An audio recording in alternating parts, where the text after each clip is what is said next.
Just like any other normal day, I was having a peaceful time scrolling through my Twitter and saw a lot of tweets like anime and non-anime related. But then there was a specific tweet which caught my attention because the tweet was related to JoJos. And this is what the tweet reads: JoJo's Bizarre Adventure best season is also the best place to start the anime. And then there is a link which leads you to an article which explains the main headline for this. As soon as I saw this, I started questioning my entire existence as a JoJo fan. Why are we still here? The hours I spent watching JoJo's, was that all for nothing? And I was frustrated to a point that I even shared a story regarding this, that if my future children skips JoJo parts, I might as well disown them. I was utterly disgusted by this tweet. I mean, if you want to watch Attack on Titan, won't you start with season 1, or would you like go with season 4 directly because it's a more recent thing? So let me just give you a quick recap of what this tweet was all about. As you guys know that Stone Ocean was released recently on Netflix on 1st of December worldwide, and it got a lot of attention. The official trailer itself has like more than 10 million views till this day. So about the link provided for the article, this article actually explains that if you want to watch Stone Ocean, you just have to watch Stardust Crusaders before that. And I was like, hold on a second, what about part 1 and part 2? Like, how do you know about the origins of this story? How do you know that? And not only that, what about part 4 and part 5? You did not even include them. First of all, shout out to some random cultured comments on this tweet.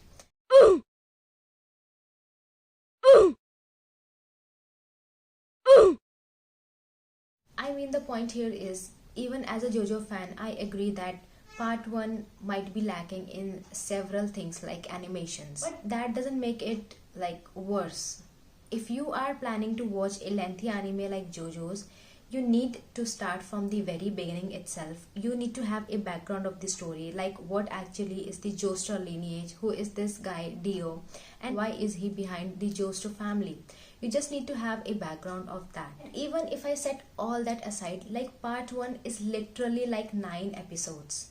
Let me just give you complete calculations for this. If a episode is 23 minutes long and there are 9 episodes in total, it will take you hardly 207 minutes, which is roughly 3.5 hours. Now don't tell me that you don't spend hours scrolling through the social media or TikTok. If you watch a TikTok today, you might as well forget it after day 1 or day 2. But JoJo's, it's an experience for lifetime. And this is not the only option available. If you are not fond of the anime, you might as well read the manga. Just go for the manga. What's stopping you?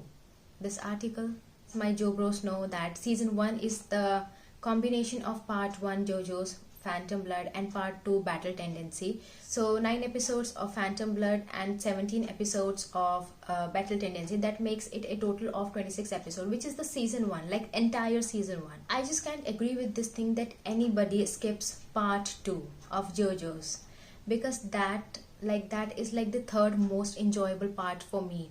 It got like pretty clean animations, so good fights, entertaining. It got Lisa.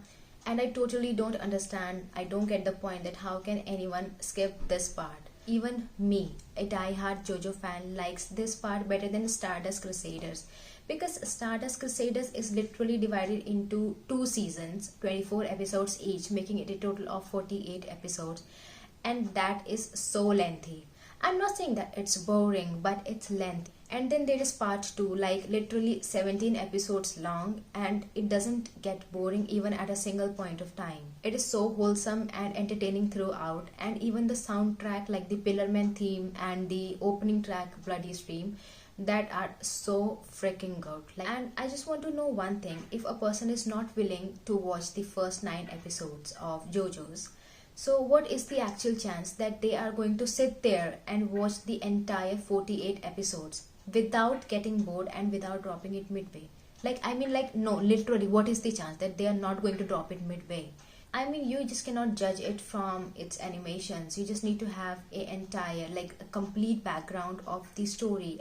And I mean this, if you are actually willing to start a lengthy series like JoJo's, you literally need to watch it from the beginning, to the latest part which has aired till date, or else you won't be able to enjoy it to the utmost. And if I'm just starting from part 3, I have no fucking idea about the background story. What I see is a high school guy is going to Egypt because he want to save his mom. But who is Dio? Who the fuck is Dio? I just want to know that. And one more thing, even after part 3, you are directly watching Stone Oceans, like skipping part 4 and 5. Part 4, which is like literally my favorite out of the entire anime. Like, I'm not a manga person, so part 4 is my favorite. Let me be very clear and straightforward here. Not so straight, but anyway, only if you watch it from the starting in the correct sequence, only then you will be able to enjoy it to the maximum. I just want to say that don't be an and don't skip parts. Be a true man of culture and relish the beauty of JoJos. See you.